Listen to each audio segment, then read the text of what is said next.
அஸ்ஸலாமு அலைக்கும் வரஹ்மத்துல்லாஹி வபரகாத்துஹு. கண்ணியத்திற்குரிய எல்லாம் வல்ல அல்லாஹு ஜல்ல ஷானஹு தஆலாவின் நல்லடியார்களே, மனக்குழப்பத்திற்கு இஸ்லாம் கூறும் மகத்தான தீர்வு என்ற இந்த தொடரில் 13ஆம் நாள் நிகழ்ச்சியிலே நாம் அமர்ந்திருக்கிறோம்.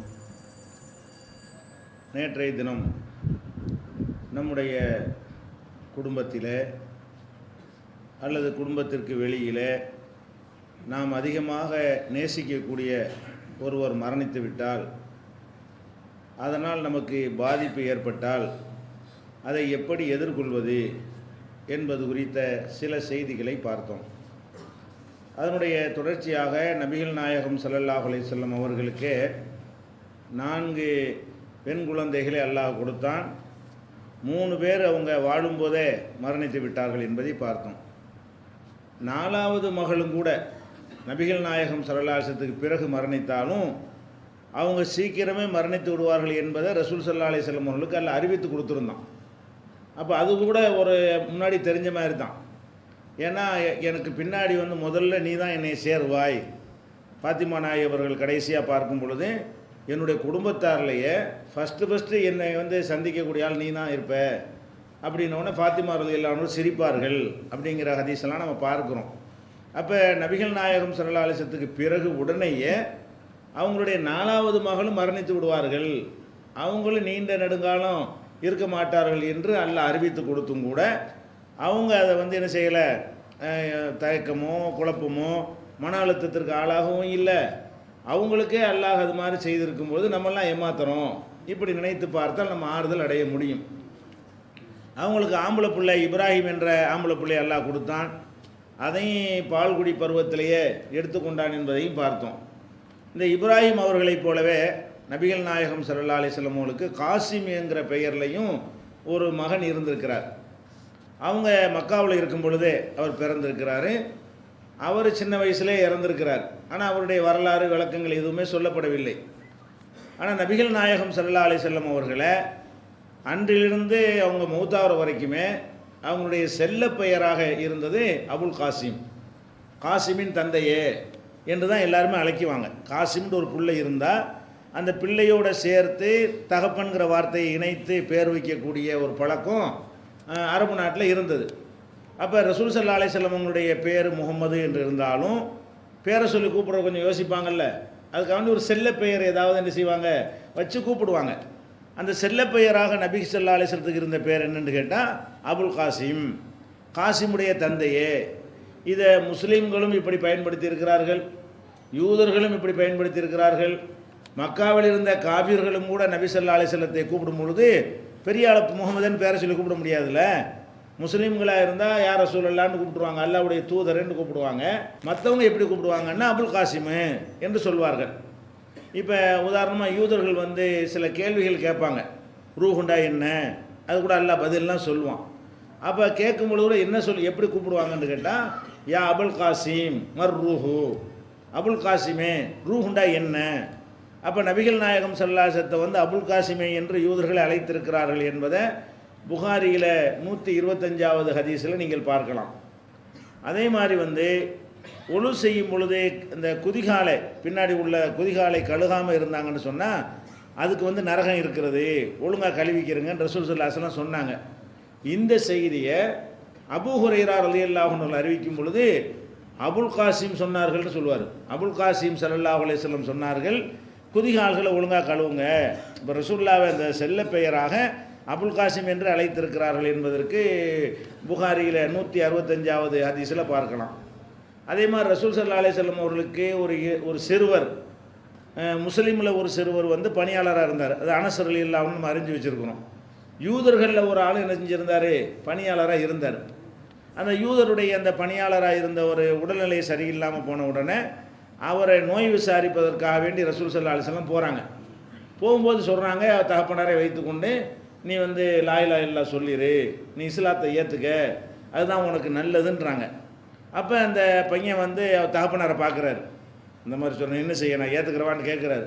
அப்போ இந்த தகப்பனார் சொல்கிறாரு, இந்த யூத தகப்பனார் தன்னுடைய மகன்கிட்ட அத்தி அபுல் காசிம், அபுல் காசிம் சொல்ல கேளு, அபுல் காசிம் நல்லதான் சொல்லுவார், அதை கேளுன்ற கூட அந்த பையன் என்ன செய்கிறாரு, இஸ்லாத்தை ஏற்றுக்கொள்கிறார். அப்போ இது பரவலாக அவங்க பேர் இப்படி அறியப்பட்டிருக்கிறது. யாராக இருந்தாலும் யூதராக இருந்தாலும் தெரியாத யாராக இருந்தாலும் என்ன செய்வாங்க, அபுல் காசிம்னே சொல்லுவாங்க. அந்த மாதிரியான ஒரு பெயர் அவங்களுக்கு இருந்ததிலிருந்து அவங்களுக்கு காசிம்ன்ற ஒரு மகன் இருந்தது தெரிகிறது. ஆனால் அவர் இல்லை, வரலாறுல என்ன செய்யலை. அப்படின்னா சின்ன வயசில் மௌத்தா போயிருப்பார். அப்போ எந்த வயசில் மௌத்தா போனார், எந்த வருஷம் பிறந்தார் என்பதற்கு வரலாறு இல்லாவிட்டாலும் அதுக்கு முந்தி ஒரு ஆம்பளை பிள்ளை அல்லாஹ் கொடுத்து அதை எடுத்துக்கொண்டான். அப்போ 2 ஆண் குழந்தைகளை கொடுத்து அல்லாஹ் எடுத்துக்கொண்டிருந்தும் கூட அப்போ அவங்க அதுக்காக வேண்டி மனக்குழப்பம் அடையலை, அழுத்தத்திற்கு உள்ளாகலை. நம்மளுக்கு ஒரு யாறுதலாக இருக்கிறது. 4 பொம்பளை பிள்ளையும் கொடுத்து எடுத்துக்கொள்கிறான், 2 ஆம்பளை பிள்ளையும் கொடுத்து எல்லாம் எடுத்துக்கிட்டான். இந்த மாதிரியெல்லாம் நம்மளுக்கு ஏற்பட்டிருக்காது. யாராக இருந்தாலும் 4 பிள்ளையை கொடுத்தா 2 பிள்ளைய எல்லாம் எடுத்திருப்பானே தவிர ஒரு பிள்ளைய எடுத்திருப்பானே தவிர கொடுத்தது இல்லாமல் எடுத்திருப்பான். அப்போ அல்லாஹ்வுடைய ரசூலுக்கே இப்படி ஆக்கியிருக்கிறான் அல்லாஹ். அதிலிருந்து என்ன விளங்க வேண்டியது என்றால், ஒரு விதி இருக்கிறது, நேரம் நிர்ணயிக்கப்பட்டிருக்கிறது, அது யாரும் மீற முடியாது. இப்படி தான் நல்லா ஏற்பாடு செய்திருக்கிறான்றத அடிப்படையை புரிந்து கொண்டால் அந்த குழப்பம் நமக்கு வராது. இதில் இதை எப்படி எடுத்துக்கொள்வது என்பதற்கு நபிகள் நாயகம் ஸல்லல்லாஹு அலைஹி வஸல்லம் அவங்க காலத்தில் அவங்க உருவாக்கின சமுதாயத்தில் பெண்கள் கூட சில பேர் எப்படி உறுதிப்பாடு அந்த மௌத்தை ஃபேஸ் பண்ணியிருக்கிறாங்கன்னு பார்க்கும் பொழுது நம்ம ஆச்சரியப்படக்கூடிய அளவில் இருக்கிறது. ஆனால் ஆண்கள் கூட இந்த மாதிரி இப்போ இருக்க முடியாது. இப்போ நம்ம சொல்லுவது போல் இந்த அம்மா இருந்தது போல் என்ன செய்ய முடியாது, இருக்க முடியாது. உம்மு சுலைம் அப்படின்ட்டு ஒரு சஹாபி பெண்மணி இருக்கிறாங்க. அவங்க அனஸ் ரலியல்லாஹுடைய தாயார். அனஸுடைய தாயார், அனஸுங்கிறவங்கள ரசூலுல்லாஹ்வுக்கு ஊழியராக இருந்தார் இல்லையா, அவங்க அம்மா தான் உம்மு சுலைம். இந்த உம்மு சுலைம் அவர்கள் இஸ்லாமிய நம்பிக்கையில் ரொம்ப கடுமையான உறுதிப்பாடு கொண்டவர். நூலளவு கூட பெசகக்கூடாது என்பதிலையும், அல்லாஹ் இருக்காங்கிறத 100% நம்பணுங்கிற வகையிலையும் ரொம்ப உறுதிப்பாடாக இருந்தவர் யார், உம்மு சுலைம். இவங்க ரொம்ப தைரியமான ஒரு பெண்மணியும் கூட. இவங்களை அபூ தல்ஹாங்கிறவர் என்ன செய்வார், நேசிப்பார். அவங்கள பார்த்து நான் அவங்கள கல்யாணம் பண்ணிக்கிறேன், நான் விரும்புகிறேன். அப்போ உம்மு சுலைம் என்ன சொல்லுவாங்க, தாராளமாக நான் பண்ணிக்கிறலாம், ஆனால் நீ முஸ்லீமாக இல்லை, நான் முஸ்லீமாக இருக்கிறேன், இஸ்லாத்தில் நீ ஏற்றுக்கொண்டாயானால் அதையே நான் மகராக ஏற்று உன்னைய திருமணம் செய்து கொள்கிறேன்னு சொல்லுவாங்க. அப்போ தான் அபூ தல்ஹாங்கிறவர் என்ன செய்வார், அவங்கள கல்யாணம் பண்ணுவார். அப்போ இஸ்லாத்தில் அந்த இஸ்லாத்தை விட்டு கொடுக்கக்கூடாது என்பதில் உறுதியாக இருந்தவர்கள். அவங்க எல்லா போர்க்களங்கள்லையும் கலந்து கொள்ளக்கூடியவர்களாக இருந்தாங்க. போர்க்களத்துக்கும் போயிடுவாங்க, போய் காயப்பட்ட ஆளை தூக்குறது, ஒரு ஆம்பளை மாதிரி என்ன செய்வாங்க, நின்று வேலை செய்யக்கூடிய அளவுக்கு ஒரு தைரியமான ஒரு பெண்மணி அவங்க. இந்த கேரக்டர்லாம் தெரிஞ்சால் தான் அந்த சம்பவத்தை உங்களுக்கு ஜீரணிக்க வைக்கணும். ரொம்ப போல்டான ஒரு அம்மா அந்த அம்மா. அதுக்காக சொல்கிறோம், ஒரு ஆம்பளை விட போல்டாக என்ன செய்வாங்க, நிற்பாங்க. அப்போ அவங்களுக்கு ஒரு பையன் ஒருத்தர் இருக்கிறார், ஒரு குழந்தை, சின்ன வயசு பையன். அபூ தல்ஹாவுக்கும் இவங்களுக்கும் பிறந்தவர். அபூ தல்ஹா கல்யாணம் பண்ணுறாங்க இல்லையா, அபூ தல்ஹாவுக்கும் உம்மு சுலைமுக்கும் பிறந்த ஒரு சின்ன வயசு பையன் இருக்கார். அப்போ அபூ தல்ஹா வெளியே போயிருக்கும் பொழுது இந்த பையன் என்ன செய்கிறாருன்னா ஒரு மூச்சு திணறல் ஏற்பட்டு இறந்து போயிடுறார். அபூ தல்ஹாவுடைய மகன் என்ன செய்கிறாரு, இறந்துடுறார். இறந்தவுடனே என்ன செய்கிறாங்கன்னா குடும்பத்தாரெல்லாம் அழைத்து, இந்த மாதிரி அபூ தல்ஹா வெளியே போயிருக்காரு, சாயந்தரம் தான் வருவார், வெளியே போனால் சாயந்தரம் வருவார்னு உங்களுக்கு தெரியும், அந்த மாதிரி சொல்லிட்டு போயிருக்கார் போல இருக்குது. அந்த குழந்தை மௌத்தான செய்தி நீங்கள் யாரும் அவருக்கு சொல்லாதீங்க, நானே சொல்லிக்கிறேன், நான் நேரம் பார்த்து நான் பக்குவமாக சொல்லிக்கிறேன், அவர் அதை தாங்க மாட்டார்னு சொல்லி அம்மா என்ன செய்கிறாங்கன்னா, அந்த குழந்தைய இருட்டாகி விட்டால் அடக்க முடியாதுங்கிறனால எல்லாத்தையும் கப்பன் பண்ணலாம் போட்டு ஒரு ஓரமாக வைத்து விட்டு கணவர் வர்றார். சாயந்தரமாக என்ன செய்கிறாரு, கணவர் வர்றார். நோன்பு திறப்பதற்குரிய உணவுகளை எல்லாம் ஏற்பாடு பண்ணி கொடுத்துட்டு அப்போ கேட்குறாரு, பையன் எங்கே, பையன் இப்போ ரொம்ப ராகத்தாக இருக்கிறான். அதை மூத்தா போனதை எப்படி செய்கிறாங்க, பையன் மூத்தா போயிட்டார், பையன் போயிட்டு ராகத்து, அதான் ராகத்து, உண்மையான ராகத்து, வேதனை துன்பமெல்லாம் இல்லாமல் ராகத்துனது மூத்தா போனால் அந்த பூரணமான ராகத்து.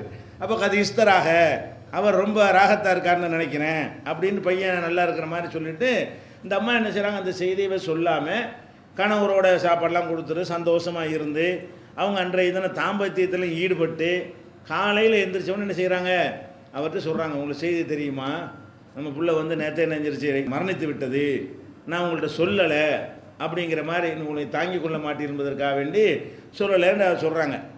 அவர் கடுமையாக கோவப்பட்டு என்ன செய்கிறாரு, நீ என்ன இந்த மாதிரி இருக்கிற, நான் அந்த புள்ள மூத்தாக இருக்கும்போது நான் இந்த மாதிரி கெட்ட செயலை செஞ்சு விட்டேனே, தாம்பத்தியத்தை இப்படி சொல்கிறாரு, இந்த மாதிரிலாம் என்னை செய்ய வச்சுவிட்டியன்னு சொல்லி அவர் ரொம்ப கோபமாகலாம் என்ன செய்கிறாரு, மனைவி திட்டுறாரு. அப்புறம் நபிகள் நாயகம் ஸல்லல்லாஹு அலைஹி வஸல்லம் அவங்கள்ட்ட தொழுகையெல்லாம் தொழுதுட்டு காலையில் தொழுது முடித்தோன்னு என்ன செய்கிறாங்கன்னா இதை சொல்கிறாங்க. அப்போ ரசூல் ஸல்லல்லாஹு அலைஹி வஸல்லம் சொல்கிறாங்க, லஅல்லல்லாஹு யுபாரக் லகுமா ஃபீ லைலத்திக்குமா, நேற்றைய இரவு நீங்கள் சந்தோஷமாக இருந்தீங்க இல்லையா, அதனால் அல்லாஹ் உங்களுக்கு அன்றைய இரவு உங்களுக்கு பரக்கத்து செய்வான். அதாவது நீங்கள் ஒரு குழந்தை இழந்தீங்க இல்லையா, அதுக்கு பதிலாக அல்லாஹ் வேற ஒரு நல்ல ஒரு குழந்தை அல்லாஹ் கண்டிப்பாக தருவான் என்று என்ன செய்கிறாங்க, ரசூல் ஸல்லல்லாஹு அலைஹி வஸல்லம் சொல்கிறாங்க.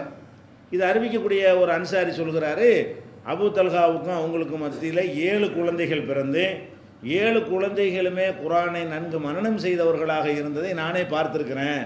அவருக்கு அந்த மாதிரி அல்லாஹ் என்ன செஞ்சான், அவங்க 2 பேருக்கும் அல்லாஹ் பரக்கத்து செய்தான் அப்படிங்கிறாங்க. இந்த செய்தி புகாரியில் 1301, 5470 இருக்கிறது. முஸ்லீமில் 6476 ஹதீஸில் இருக்கிறது.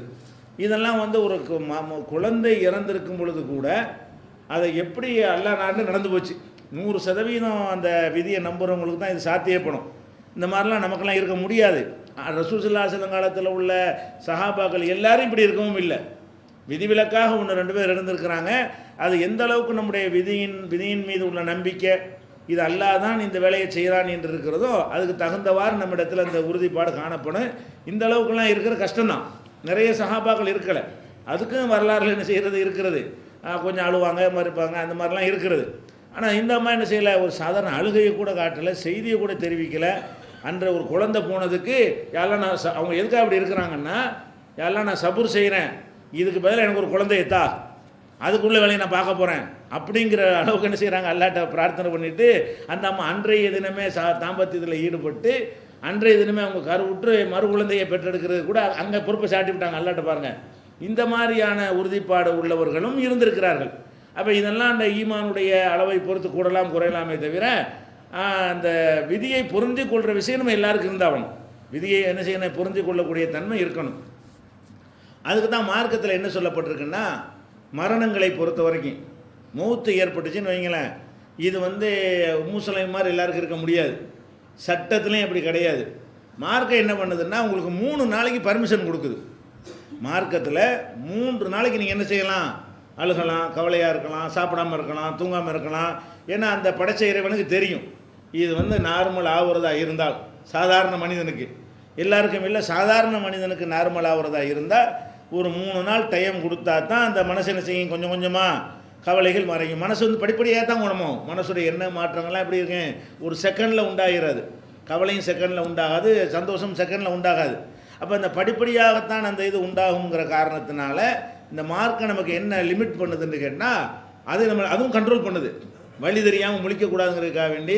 அப்போ அழுதாலே நம்ம விதியை பொருந்தி கொள்ளலையோ, கவலைப்படுவது தப்போ, அப்போ கவலைப்படாமல் இப்படி இருக்க முடியும். எந்த மனுஷனுக்கு இயலாத, உம்முசலை மாதிரி லட்சத்தில் ஒரு ஆள் இருப்பாங்க, எல்லாருக்கும் இயலுமா? அழக்கூட இல்லை, ஒப்பாரி கூட வைக்கலை, ஒரு கவலை கூட விட, கண்ணீர் கூட விடலை, சந்தோஷமாக இருக்கணுங்கிற அளவுக்குலாம் இருந்திருக்கிறாங்கன்னா இது எல்லாருக்கும் சாத்தியம் இல்லை. ஆனால் எல்லாருக்கும் உள்ள வழிகாட்டுதல் என்ன என்று கேட்டால், நபிகள் நாயகம் ஸல்லல்லாஹு அலைஹி வஸல்லம் சொல்லித் தருவது 3 நாள்.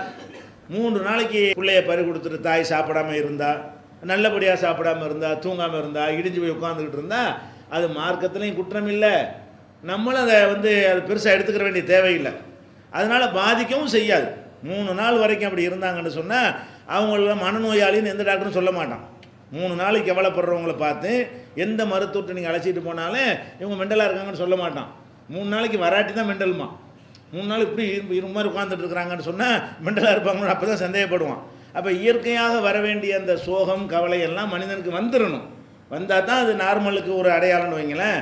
அப்போ அதுக்காக மார்க்கம் என்ன சொல்லுதுன்னு கேட்டால், லிமிட் தருது. இப்போவே உங்களுக்கு எந்த கவலை வந்தாலும் 3 நாளைக்கு பிறகு நான் ஸ்டடி ஆகிடும்னு உறுதி பண்ணிக்கிறேங்க.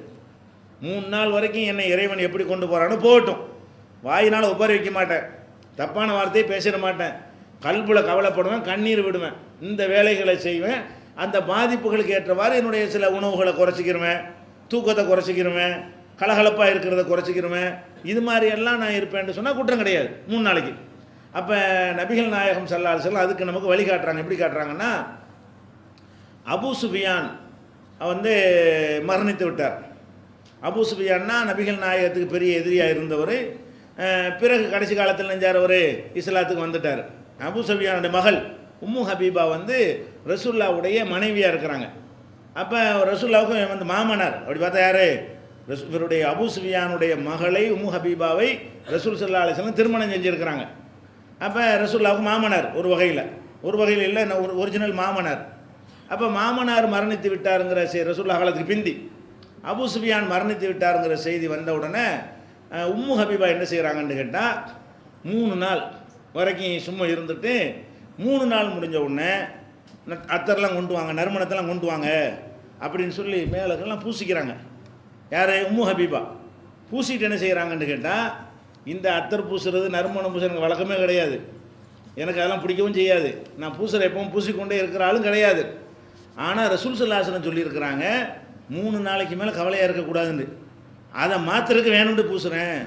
என்னுடைய தகப்பனார் இறந்துட்டாரு, 3 நாள் கடந்துருச்சு, அதுக்கு பிறகு நான் கவலையாக இல்லைன்னு வெளிப்படையாகவும் நான் காட்ட விரும்புகிறேன். எனக்கு கவலை இல்லை, நான் பொருந்தி கொள்கிறேன், 3 நாளைக்கு மேலே நான் என்னை கண்ட்ரோல் பண்ணிக்கிறேன்னு காட்டுவதற்காக வேண்டி எனக்கு வழக்கம் இல்லாமல் இருந்தும் எனக்கு அது தேவை இல்லாமல் இருந்தும் கூட நான் என்ன செய்கிறேன், அந்த நறுமணத்தை நான் பூசுகிறேன் என்று சொல்லி அந்த அம்மா என்ன செய்கிறாங்க, உம்மு ஹபீபா உம்முல் முஃமினீன் அவங்க பூசிக்கொள்கிறார்கள்.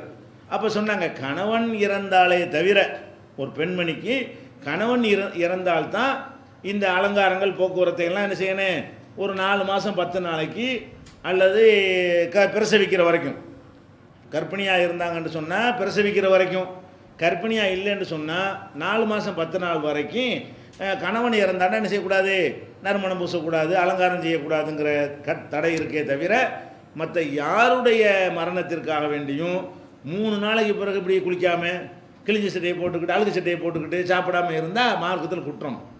நம்மளை எப்படி மார்க்கம் கண்ட்ரோல் பண்ணது, போதனையும் செய்கிறது, உன்னுடைய மனசு பலவீனமாக இருக்கிற காரணத்தினால் அதுக்கு தகுந்தவாறு லேசாக அப்படி 3 நாளைக்கு விடவும் செய்கிறது, விட்டுட்டு பிடிக்க வேண்டியதும் கரெக்டாக பிடிச்சிருது.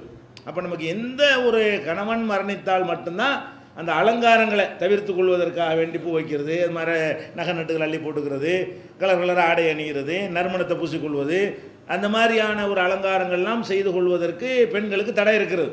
கணவனுக்காக வேண்டி இந்த மனைவி என்ன செய்யக்கூடாது, இதெல்லாம் செய்யக்கூடாது. அது கூட 4 மாதம் 10 நாள் எல்லாருக்கும் கிடையாது தானே. 9 மாதம் கர்ப்பிணியாக இருந்தாங்கன்னு சொன்னால் 1 மாதத்தில் புள்ள பெற்றுனாலும் முடிஞ்சு வச்ச கதை. கர்ப்பிணியாக இருந்தால் பிரசவிக்கிற வரைக்கும், கர்ப்பிணியாக இல்லைன்னு சொன்னால் 4 மாதம் 10 நாள் வரைக்கும் என்ன செய்யணுங்க, இதை தவிர்த்து கொள்ளணுன்ற. மற்ற எந்த ஒரு இழப்பாக இருந்தாலும், எவ்வளோ நண்பராக இருக்கட்டும், உறவினராக இருக்கட்டும், எந்த மாதிரியான ஆளாக இருந்தாலும் சரி, லிமிட் எவ்வளவு தான், 3 நாள் தான். இது புகாரியில் 1280, 1282, 5334, 5335, 5345 ஆகிய ஹதீஸுகளில் நம்ம பார்க்குறோம். இதுகளெல்லாம் இழப்புகளை, மரணங்களை எப்படி ஃபேஸ் பண்ணுவது, சகித்து கொள்வது என்பதற்கு இஸ்லாம் காட்டக்கூடிய ஒரு தனிப்பட்ட வழிமுறை. இந்த பொதுவான வழிமுறை சேர்த்துக்கிறேன். நீங்கள் விதியை நம்புறது, பொதுவாக சில அறிவுரையை சொன்னோம் இல்லையா, அல்லாட்டேருந்து இந்த உத்தரவு வருது, மீற முடியாது, அவன் நாட்டினது ஏற்று நம்ம நிற்க முடியுமா, அது மாதிரிலாம் அந்த அறிவுரையோடு சேர்த்து இந்த மரணங்களை எப்படி எடுத்துக்கொள்ளணும் என்பதற்கு குறிப்பாக சொல்லி காட்டிய செய்திகளையும் நீங்கள் ஆழமாக பதிய வைத்து கொண்டால் கண்டிப்பாக யாருக்கும் மனக்குழப்பம் வரவே வராது. அப்படி மீறி வரக்கூடிய ஆளுக்கும் 3ஆவது நாள் என்ன செய்வாங்க, 72 மணி நேரத்தில் ஸ்டடி ஆகிட வேண்டும், ஸ்டடி ஆகி விடுவார்கள். இந்த அறிவுரை நம்பினால் ஆழமாக உள்ளத்தில் பதிந்தால் அவர்களுக்கு ஸ்டடியாக முடியும் என்பதை புரிந்து கொள்ள வேண்டும். இந்த மருந்தெல்லாம் எங்கே கிடைக்காது, எந்த மனதத்துவ நிபுணர்கிட்டையும் கிடைக்காது. இந்த மருந்தில் என்ன இருக்குன்னு பார்த்தீங்கன்னா, ஏற்கனவே நம்ம சொன்னபடி உள்ளது உள்ளபடி புரிந்து கொள்வதுதான் இதனுடைய கான்செப்ட். என்னது, உள்ளது உள்ளபடி புரிந்து கொள்வது என்ன, இதான உண்மை. எல்லாருக்கும் மௌத்து வருதில்ல, நல்லவங்களுக்கும் வருதில்ல, பெரிய பெரிய ஆட்களுக்குலாம் பிள்ளைகளாக எடுத்துக்கிறது தானே செய்கிறான், நம்ம கண்ணு முன்னாடி நடக்கத்தானே செய்யுது. அப்போ யாருக்கும் வயசு நிர்ணயித்து மௌத்து வரல தானே, இதானே உள்ளது உள்ளபடி. என்ன யதார்த்தமாக இருக்கோ அதை உள்ளது உள்ளபடி நம்ம நினைத்து கொண்டோமே ஆனால் அதில் எந்த குழப்பமும் வராது என்பது இதற்குள்ளேயும் அந்த ஒரு வரியில் சொல்லலாம்னு சொன்னோம்ல, உள்ளது உள்ளபடி புரிஞ்சுக்கிறங்க, அதான் உண்மை அப்படிங்கிறதுல அடங்கி விடுகிறது. இரண்டாவதாக நம்முடைய பெரிய பிரச்சனை ஒன்று மரணம். இரண்டாவதாக நமக்கு உள்ள மனக்குழப்பத்தை ஏற்படுத்தக்கூடிய விஷயம் என்னன்னு கேட்டால் பொருளாதார பிரச்சனை தான். இந்த பொருளாதாரத்தில் பல விஷயங்கள் இருக்குது. பொருளாதாரம்னா என்ன, எல்லாரும் பொருளாதார தேவை பத்தலைங்கிறது தான் ஒரு குறைபாடாக வச்சுக்கிட்டு இருக்கிறாங்க. நான் வறுமையாக இருக்கிறேன், நான் கஷ்டமாக இருக்கிறேன், எனக்கு பொருளாதாரம் தேவையான அளவுக்கு இல்லை, கடனாளியாக இருக்கிறேன், சொந்த வீடு இல்லாமல் இருக்கிறேன், வாடகை வீட்டில் இருந்துக்கிட்டு இருக்கிறேன். இது மாதிரியான விஷயம். எல்லா வீட்லேயும் டிவி இருக்குது, ஏசி இருக்குது, ஃப்ரிட்ஜ் இருக்குது, எங்கள் வீட்டில் அதெல்லாம் இல்லை. இந்த மாதிரி எல்லா வீட்டையும் நகை நட்டு நிறைய போட்டிருக்கிறாங்க, ஏன் முன்னாடிக்கு அது மாதிரி நான் நகை நட்டு வாங்கி கொடுக்க முடியலை. இது மாதிரியான சில தேவைகள் எல்லாருக்கும் இருக்கும் பொழுது நம்ம ஏதோ டவுன் ஆகி கிடக்கிற மாதிரி, நம்ம பொருளாதாரத்தில் வீழ்ந்து கிடக்கிற மாதிரி, மற்ற எல்லாம் போதுமான அளவுக்கு பெற்றிருக்கிற மாதிரி ஒரு ஒரு மனக்குழப்பம் தான் அது. அது ஒரு வசுவாஸ் தான், அது உண்மை இல்லை. அது மாதிரியான ஒரு எண்ணம் நம்ம உள்ளத்தில் வரும் பொழுது இதுதான் ரொம்ப பாதிக்குது. இந்த மௌத்தை கூட ஈஸியாக மறந்துடுறாங்க. ஏன்னா அது ஒரு 3 நாள் இல்லாட்டா கூட 2 மாதம் 3 மாதத்தில் நார்மலுக்கு வந்துடுறாங்க. கலவரன்னு வந்துடுற காட்சியெல்லாம் பார்க்குறோம். ஏன்னா மூத்து நேரடி அவங்கள பாதிக்கல, வேற ஒரு ஆள் இறந்தது மனசை தான் பாதிக்கிறது. இந்த பொருளாதாரம் பத்தலைங்கிறது அவனை டெய்லி அனுபவிக்கிறானே, டெய்லி பார்க்குறானே, அந்த மாதிரி இல்லையே, இந்த மாதிரி இல்லையே, அது மாதிரி இல்லை, இது மாதிரி இல்லையே. அப்படிங்கும் பொழுது தினசரி நம்ம பார்க்கக்கூடிய ஒரு மேட்டராக இருக்கிறதுனால பாதிப்பில் மௌத்தையெல்லாம் தாண்டினது இதுதான். அதிகமான பேரை பாதிக்கிறது இதுதான். மௌத்து கூட என்ன செய்யாது, லட்சத்தில் ஒரு ஆள் 2 பேர் தான் இந்த மாதிரி பெரிய மௌத்தாயிரம் குழம்பிட்டு இருப்பாங்க. இது என்னன்னு கேட்டால் எல்லாரையும் பாதிக்கக்கூடியதாக இருக்கிறது. அப்போ இதுக்கு நல்ல ட்ரீட்மெண்ட், நிறைய ட்ரீட்மெண்ட் கொடுக்கணும். இந்த பொருளாதார சம்பந்தமான விஷயத்தை உள்ளது உள்ளபடி மார்க்கம் சொல்லக்கூடிய விதத்தில் விளங்கி கொண்டோமையானால் அது சம்பந்தமான ஒரு பிச்சைக்கார லெவலில் எல்லாம் தள்ளுனா கூட நம்மளை அது பாதிக்காது. சரியான முறையில் நம்ம புரிந்து கொண்டோமையானால் இந்த பொருளாதார குறைவு என்பது நம்மளை பாதிக்காது. ஃபஸ்ட்டு என்ன பிரச்சனை, அதில் உள்ள ஒவ்வொரு விஷயமா நீங்கள் பாருங்கள். உங்களுக்கு பணம் தேவைப்படுது. ஏழையாக இருக்கிறவங்க என்ன செய்கிறீங்க, பணம் தேவை, இன்னும் கொஞ்சம் தேவை இருக்குது. நடுத்தர வர்க்கத்தில் உள்ளவங்களுக்கு இன்னும் கொஞ்சம் தேவை இருக்குதுன்னு நினைக்கிறீங்க. இந்த இன்னும் கொஞ்சம் தேவை இருக்குங்கிறது இருக்குது, இது ஏழைக்கு மட்டுமா இருக்குது, நடுத்தர வர்க்கத்துக்கு மட்டுமா இருக்குது? இல்லை. உலக பணக்காரன் 10 பேரையும் கூப்பிட்டு கேளுங்க, போதுமான்னு கேளுங்க, இன்னும் வேணுமா? உலக பணக்காரன் இருப்பான்ல, புர்னே சுல்தான் எடுத்துக்கிறங்க, பில்கேட்ஸ் எடுத்துக்கிறங்க, இப்படி உலக பணக்காரன் அம்பானி, முகேஷ் அம்பானி எடுத்துக்கிறங்க, அது மாதிரியான பெரிய பெரிய உலக பணக்கார லிஸ்ட்லாம் இருக்கிறாங்க, அசீம் பிரேம்ஜி எடுத்துக்கிறங்க. அந்த மாதிரியான பணக்காரெல்லாம் கூப்பிட்டு வச்சுக்கிட்டு இப்போ இருக்கிறது போதுமா அன்னு கேளுங்க. வருஷத்துக்கு 3000 கோடி 4000 கோடின்னு சம்பாதிக்கிறாங்க. வருஷத்துக்கு 3000 கோடி ரூபா 4000 கோடி ரூபான்னு சம்பாதிக்கிறான். அப்போ அவன்கிட்ட போய் கேளுங்க, இது போதுமா, இன்னொரு 3000 கோடி வேணும். அப்போ என்ன மேட்ரு, இன்னும் வேணுங்கிறதான உங்கள் கோளாறாக இருக்குது. இந்த கோளாறு பணக்காரனுக்கு இருக்குதா, இன்னும் உங்களுக்கு மட்டும் இருக்கிற நீங்கள் நினைக்கிறீங்க. இந்த கோளாறு என்ன இருக்கிறது, பெரிய பெரிய கோடீஸ்வரனாக இருந்தாலும் எவனாச்சும் இதோட லிமிட் முடிந்து விட்டது, எனக்கு என்ன நான் எதிர்பார்த்தேனோ அதை நான் அடைந்து விட்டேன்னு சொல்லி பார்த்துருக்கிறீங்களா? திங்கிறதுல பார்த்துருக்குறோம். வயிறு அவ்வளோதானே கொள்ளு, மனசு விசாலமான, எவ்வளோ விட்டாலும் தாங்க. சாப்பிட்றதுக்கு முடியாது தானே, வயிறு அவ்வளோதானே, ஒரு வயிறு தானே. சாப்பிடும்போது என்ன பணக்காரங்கிறதுனால 7 சட்டியை சாப்பிட முடியாது அவனுக்குதா, போது நிறுத்துங்கன்றாங்க. அப்போ வயிற்று விஷயத்தில் மட்டும் என்ன செய்கிறோம், போதும் நிப்பாட்டி கொள்கிறோம். இந்த பணம் வேணுங்கிற விஷயத்தை பொறுத்த வரைக்கும் இன்னொரு 10,000 கோடி, இன்னும் 20,000 கோடி வேணுங்கிறான். எதுக்கு வேணுங்கிறான், என்ன வந்துட்டு இல்லை? உலக பணக்காரன்ட்ட என்ன இல்லை, கார் இல்லையா, பங்களா இல்லையா, என்ன இல்லைங்கிறீங்க? எல்லாம் இருக்கிறது. அல்ல இருக்கிற காசை கொண்டு என்ன வாங்க நினச்சாலும் வாங்க இயலும். அப்போ அவ்வளவு இருக்கும்போது அவன் என்ன செய்கிறான்னு கேட்டால் இன்னும் எனக்கு வேணும் அப்படிங்கிறான். அப்போ இங்கே தான் நம்ம விளங்கி கொடுக்குறோம், இன்னும் வேணும் என்பது அது ஒரு நோய் தான். தேவைக்கு வேணும்னா பரவாயில்லை, எனக்கு தேவை இருக்குது அதனால் வேணும் அப்படின்னு சொன்னால் அதில் ஒரு லாஜிக் இருக்குன்னு ஒத்துக்கிடலாம். இது எல்லா மனுஷனுக்கும் இப்படி ஒரு நோயை இணைஞ்சிருக்கிறான்ல, கொடுத்து வச்சிருக்கிறான். எவ்வளவு தந்தாலும் திருப்தி அடையாது. அந்த மாதிரி சுலைமான் நபி கொடுத்ததை ஒரு ஆள் கொடுத்தா கூட இன்னொரு சுலைமான் நபி கொடுத்து கிடைக்குமான்னு கேட்பான். என்ன செய்வான், ஒரு சுலைமான் கொடுத்த மாதிரி பத்தாது, எனக்கு 2 சுலைமான் நபி அளவுக்கு வேணும் அப்படிமா, 2 கொடுத்த 4ன்னு சொல்லுவான். அப்போ இதுக்கு லிமிட்டே கிடையாது. மொத்த உலகத்தையும் தூக்கி சுருட்டு கையில் கொடுத்தா கூட இது மாதிரி இன்னொரு பூமி கிடைக்குமான்னு கேட்பான். இந்த பூமி முழுசையும் நீ தாண்டா எஜமான்னு சொல்லிட்டா திருப்தி அடைவானா? அடைய மாட்டான். அப்போ ஃபஸ்ட்டு நம்ம என்ன வழங்கணும்னு கேட்டால், இவனுக்கு எல்லா தேவைகளையும் பூர்த்தி செய்கிறதுக்கு பணம் இருக்கிறது, எந்த ஒரு குறையும் இல்லை. என்னென்ன இன்பங்கள் உலகத்தில் இருக்கிறதோ அவ்வளவுமே அனுபவித்து கொண்டிருக்கிறான், அனுபவிக்க முடியும். அப்போ அனுபவிக்க முடியும் பொழுது மேற்கொண்டு இந்த பணத்தை வாங்கிறதுனால அவனுக்கு எந்த ஒரு கடுகளவு ஒரு சுகமும் உடலுக்கு கிடைக்காது. அவன் உடம்புக்கோ குடும்பத்தாருக்கோ ஒரு சுகமும் கிடைக்காது. என்ன உலக பணக்காரனில் 4லேருந்து 3க்கு முன்னேறினார், 3லேருந்து 2க்கு முன்னேறினார் அப்படிங்கிற ஒரு செய்தியை தவிர இந்த எவ்வளவு பணம் வந்தாலும் இவனுக்கு என்ன, அது கூட இந்த இப்போ இவ்வளோ பணக்காரன் கணக்கு எடுக்கிற காலத்தில், இது கணக்கு எடுக்காத காலத்தில் உலக பணக்காரன்லாம் இப்போ ஒரு 50 வருஷமாக போட்டுட்ருக்குறாங்க. அதுக்கு முந்தி ஏது உலக பணக்காரன்லாம் எவன் எவ்வளோ தெரியாது யாருக்குமே. அந்த மாதிரி காலத்தில் ஆசைப்பட்டான், பேரு கூட ஆசைப்படலை. உலக பணக்காரங்கிறது இந்த காலத்திலான மேட்ரு. உலக பணக்காரன் பஞ்சாயத்து வர்றதுக்கு முன்னாடியே எல்லாருமே என்ன செஞ்சான், எனக்கு இன்னும் வேணும், இன்னும் வேணும், இன்னும் வேணும், இன்னும் வேணும்னு சொல்லி அவன் ஆசைப்பட்டு கொண்டே இருக்கிறான். அப்போ நம்ம ஃபஸ்ட்டு என்ன விளங்கி கொள்ளணும்னு கேட்டால், இது மனசுக்கு ஏற்பட்ட ஒரு நோய். இது உனக்கு நீனே சொல்கிற ஏழையாக இருக்குல்லப்பா, சரி ஏழையாக இருக்குது, பணம் பத்தலை, எவ்வளோ வேணும் சொல்லுங்க பார்ப்போம். எவ்வளோ வேணாலும் பத்தாது, நீ தீரப்போதா இது என்ன நினைக்கிறேன், நம்ம ஆசைப்படுற பணம் வேணுங்கன்னா சரி எவ்வளோ வந்து அது நிறைவடைவோம், அடையவே மாட்டோம். ஒரு வீடு வாங்கணும் இப்போ சொல்லுவேன், ஒரு வீடு வாங்கி முடிச்சோட மர 2 வீடும்ப.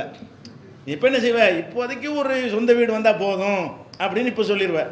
சரி நாளைக்கு சொந்த வீடு கொடுத்தாச்சு, 2 வீடு தான் நல்லா இருக்கும்ல, இப்படி சொல்லுவே இல்லை, சொல்ல மாட்டேன்னு அவனை சொல்ல முடியுமா? முடியாது. ஏன் இருக்கு பார்க்குறோம், உலக பணக்காரெல்லாம் பார்க்குறோம், அவன் இப்படி சொல்ல காணாம். அவன் கட்டுற வீடுகள்லாம் என்ன செய்யலை, ஒன்றுக்கு 1000 வீடு வச்சுருந்தா கூட இன்னும் 2000 வீடு இருக்குன்னு நினைக்க தானே செய்கிறான். அப்போ இது வந்து ஒரு எல்லா மனிதன்கிட்டையுமே இது தீரவே தீராத ஒரு விஷயம். இதை வந்து அல்லாஹ்வுடைய ரசூல் ஸல்லல்லாஹு அலைஹி வஸல்லம் அவர்கள் அழகாக நமக்கு படம் எடுத்து காட்டுறாங்க. எப்படி காட்டுறாங்கன்னு கேட்டால், ஆதமுடைய மகன் இருக்கான் இல்லையா மனுஷன், அவன் எப்படி இருக்கிறான்னு கேட்டால், அவனுக்கு அல்லாஹ் வந்து தங்கத்தினாலே ஒரு நதி, ஆறு, தங்கத்தில் ஆறுனா என்னது ஓடிக்கிட்டே இருக்கும் அந்த பாட்டுக்கு, சும்மா ஒரு நிலம்டா கூட நிற்கும். தங்க ஆறுனா என்ன, நமக்கு ஒரு ஆறு இருக்கிறது, ஓடி ஆறு தண்ணி வந்துக்கிட்டே இருக்குது, அவ்வளவையும் குவிச்சு வைக்கிறோம், எல்லாம் தண்ணி, தங்க தண்ணி வைக்க என்ன செய்யணும், கட்டியாக ஆகிரும். இந்த மாதிரி ஒரு ஆதமுடைய மகனுக்கு 2 தங்க நதி, தங்க ஆறு ஓடிக்கொண்டிருந்த லவ் அண்ண லிபுனி ஆதம வாதியானி, தங்கத்தால் 2 நதி அவனுக்கு இருக்குமையானால் அவன் என்ன செய்வான்னு கேட்டால், இன்னொன்று வந்து வேணும் எனக்கு, அப்பா இங்கே இன்னும் 2 இருந்தால் நல்லா இருக்கும் என்று சொல்லுவான். லை எம்லா ஃபாஹு இல்ல துராம், மண்ணள்ளி கொண்டை போடுவோமா கபூரில் வச்சு, அதுதான் அவனை நிறைக்கும். அவனை நிறைக்கிறது எது நிறைக்கும், அது வரைக்கும் நிறைய. ரசூல் அழகாக சொல்கிறாங்க மனோதத்துவத்தை.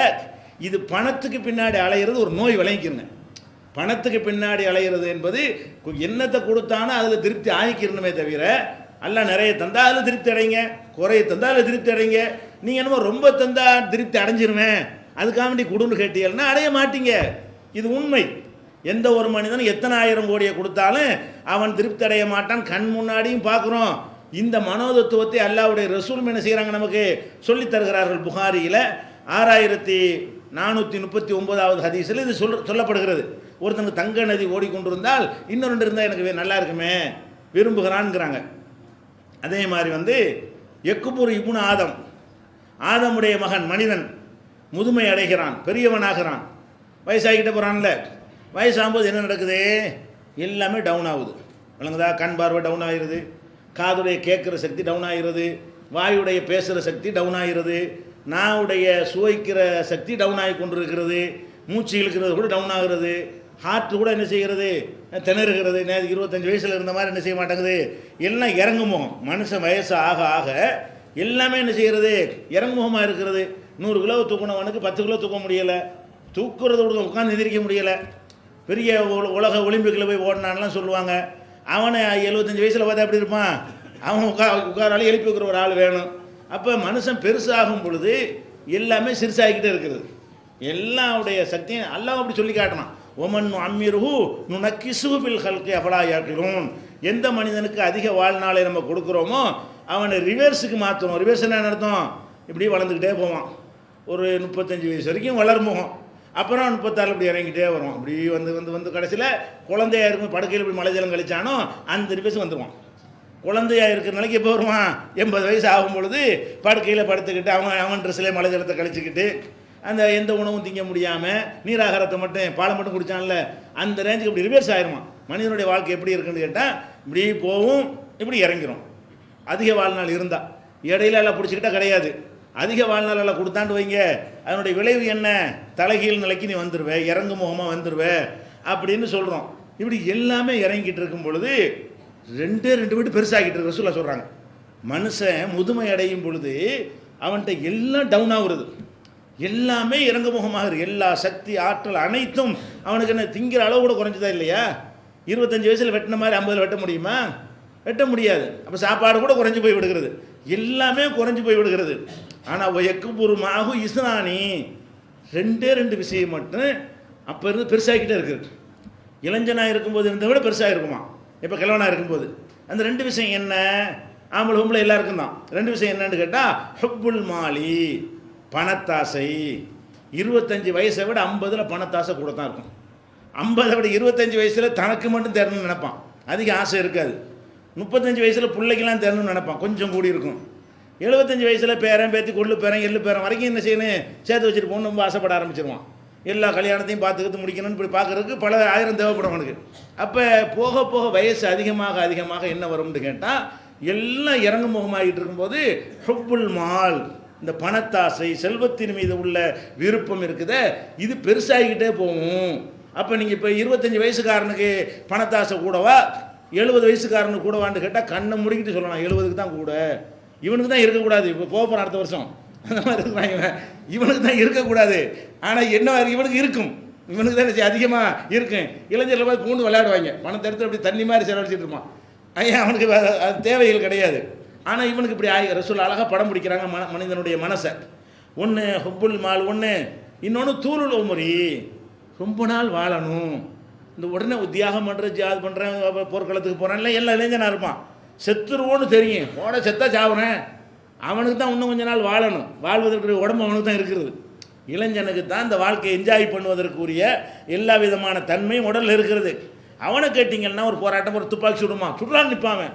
கிழவன் விடுவானா, நம்மளை விட்டுருந்தா இன்னும் 50 வருஷம் வாழ போகிறோமா, இவன் போனால் ஒன்றும் ஆக போகிறதில்ல.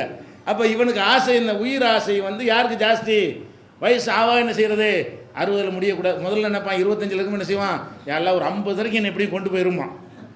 25 இருக்கும்போது 50 அடைஞ்சு என்ன செய்வான், யாரெல்லாம் ஒரு 60 வயசு வரைக்கும் என்ன எடுத்துடாத, இப்போ தான் பொம்பளை பிள்ளை பிறந்திருக்குது மகளுக்கு அப்படிமா. 60 என்ன செய்வான், யாரெல்லாம் இப்போ தான் வயசுக்கு வந்திருக்குது ஒரு பேத்தி, 75 வயசு வரைக்கும் என்ன வச்சுன்னு சொன்னால் அது ஒரு கல்யாணம் காட்சி பண்ணி பார்த்துருவேன். இப்படியே என்ன செய்வான், வயசு இந்த தூளுல் உம்ரு, நீண்ட நாள் வாழணும் என்கிற ஒரு ஆசையும் காசு ஆசையும் மனுஷன்ட்டு என்ன செய்யுது, வயசு ஆவாக அதிகரித்துக்கிட்டே போகுது. அப்போ இதில் என்ன விளங்கிக்கிறேன், இது ஒரு நோயாக அல்லாஹ் தந்திருக்கிறான். இதை சரியான முறையில் புரிந்து கொண்டார்களே ஆனால் அவங்கள அது பாதிக்காது. அல்லாஹ்வுடைய ரசூல் சரியாக புரிஞ்சாங்க, சொல்லியிருக்கிறாங்கல்ல, அவங்க எப்படி ஃபேஸ் பண்ணாங்கன்னு பின்னாடி பார்ப்போம். அப்போ நீங்களும் இந்த மாதிரி ஃபேஸ் பண்ணலாம். எப்படி பண்ணணும், இது ஒரு போலித்தனம், பணத்தின் மீது ரொம்ப ஆசைப்படுறோமே, தேவைக்கெல்லாம் ஆசைப்பட கிடையாது, ஒரு நோயாக வைத்தான் என்ன செய்கிறோம், நம்ம ஆசைப்பட்டு கொண்டு அதன் பின்னாடி ஓடிக்கொண்டிருக்கிறோம் என்பதை விளங்கி கொள்ள வேண்டும். அதே மாதிரி இன்னொன்று சொல்கிறாங்க, இது எங்கே இருக்குன்னா புகாரியில் 6421 6420 இதில் இருக்கிறது. அடுத்து இன்னொரு தத்துவத்தை ரசூல் ஸல்லல்லாஹு அலைஹி வஸல்லம் சொல்கிறாங்க, மனுஷன் காசு பணத்தை சம்பாரித்து என்னுடையதுங்கிறான். இந்த வீடு நம்ம இதான், அந்த கடை நம்ம இதான், இந்த தோட்டம் நம்ம தோட்டம் தான், இந்த இது நம்ம இதான், அந்த இது நம்ம இதான், அந்த கடை நம்ம, இப்படி சொல்கிறானா இல்லையா. அவன் எல்லாத்தையும் காட்டி நம்முடையதுன்னு சொல்கிறான், என்னுடையதுங்கிறான். அப்போ இதை புரிய வைக்கிறாங்க, என்னுடையதுங்கிறிய, உண்மையில் உன்னுடையது என்ன, உன் பேரில் நிறைய 10,000 கோடி வச்சுருந்தா அது என்ன அவ்வளோ திங்க முடியும் உனக்கு, அவ்வளோவும் சாப்பிடுவியா, அவ்வளவுக்கும் ட்ரெஸ் எடுத்து போட்டு டெய்லி ஒன்று போட்டு கிழிச்சிடுவியா, உனக்கு என்ன உன்னுடையதுன்னு சொல்லி, உன்னுடையது என்ன, உன்னுடைய உடம்புல ஒட்டுதா, எத்தனை 1000 கோடி இருக்கட்டுமே, உண்மையில் உன்னுடையது என்ன. இது எவ்வளோ அழகாக புரிய வைக்கிறாங்க பாருங்கள். யகூலு இப்னு ஆதம், மனிதன் சொல்கிறான், மாலி என்னுடைய செல்வம், ஏன் பணம், ஏன் காசு, ஏன் சொத்து, ஏன் சுகம் என்கிறான். மனிதன் இப்படி நினைத்து கொண்டிருக்கிறான். அப்போ ரசூலுல்லாஹ் கேட்குறாங்க, ஹல்லக்க இப்னு ஆதம், ஆதமுடைய மகனே, மின் மாலிக்க உன்னுடைய செல்வத்தில் இல்லாமல் அக்கல்த அஃபனைத்த, நீ சாப்பிட்டு முடித்து விட்டாயே, அதை தவிர வேற ஏதாவது உன்னுடையதா, 1000 கோடி வச்சிருக்கிற, அரைக்கு அப்படி அரிசி சாப்பிட்ருக்க, அதான்டா உன்னுடையது. 1000 கோடி வச்சிருக்கிற வேற எவனுடையது, நீ செத்து போயிடுவ, வேற எவனை எடுத்துக்கிற போகிறான், அதை வாரிசு எடுத்தாலும் எடுத்துக்கிறோமா, அக்கம் பக்கத்தில் ஒன்று கள்ள கையெழுத்து போட்டு போலி பத்திரத்தை மாற்றி வேற ஒருத்தன் எடுத்துகிட்டு போனால் எடுத்துகிட்டு போயிடுவான். உன்னுடையது என்ன, திண்டு தான் என்னுடையது. ஏன், அதை நாக்கு ருசிச்சிருச்சு, குடல் ஜீர்ணிச்சிருச்சு, அதுலேருந்து கிடைக்கக்கூடிய சக்தி எல்லாம் என்னுடைய உடம்புக்கு கிடைச்சி போச்சு, அதான் என்னுடையது. என்னுடையதுன்னு சொன்னால் எனக்கு யூஸ் ஆகணும்ல, யூஸ் ஆனால் தான் என்னுடையது. ரசூல் ஸல்லல்லாஹு அலைஹி வஸல்லம் கேட்குறாங்க, ஹல்லக்க இப்னு ஆதம், ஆதமுடைய மகனே, மின் மாலிக்க இல்லாமல் அக்கல்த அஃபனைத்த, எதை சாப்பிட்டு முடித்து விட்டாயோ அதை தவிர வேறு எதுவும் உன்னுடையதா, என்னடா உன்னுடையதுங்கிற, இது மட்டும்தான் உன்னுடையதுங்கிறாங்க. அடுத்து கேட்குறாங்க, அவள் அபிஸ்த அபலைத்த, அல்லது வகை வகையாக ட்ரெஸ்ஸை எடுத்து போட்டு அணிந்து கிழித்து விட்டாயே, அது உன்னுடையது, ஒத்துக்குருவோம். ஏன் 100 ட்ரெஸ் வச்சுக்கிறியா, டெய்லி ஒன்று போட்டியா, போட்டு இத்து பொருளவு கழிச்சுன்னா அது யூஸ் பண்ணிட்டேன். இந்த உடை எண்ணத்தை எனக்கு தரணுமோ தந்து விட்டது, என்னுடைய மானத்தை காத்து விட்டது, என்னுடைய மரியாதையை காப்பாற்றி விட்டது, என்னுடைய வெயில் மழையிலிருந்து என்னை காப்பாற்றி விட்டது, சமூகத்தில் எனக்கு ஒரு அந்தஸ்து, இது ட்ரெஸ்ஸை பார்த்து அந்தஸ்து இருக்கும்ல, அது தந்து விட்டது. அப்போ நம்ம எதை உண்டு கழித்தாயோ அது உன்னுடையது. எதையெல்லாம் உடுத்தி கிழித்தாயோ அதான் உன்னுடையது. நீ உடுத்தாமல் புதுசு புதுசு அடுக்கி வச்சுருந்தது உன்னுடையது அல்ல. நீ வாங்கி வச்சிருக்கிற சில பேர் ட்ரெஸ் வச்சுருப்பாங்க, அவங்களுக்கு ஒரு 1000 வருஷத்தில் வாழ்நாள் கொடுத்தாலும் அது அணிஞ்சு முடியாது. அவங்களுக்கு 1000 வருஷம் வாழ்நாள் கொடுத்தா கூட அந்த ஆடையை டெய்லி ஒரு நாளைக்கு ஒன்று போட்டால் கூட முடியாது. அவ்வளோ வாங்கி வச்சுருக்க. எதுக்கு இது?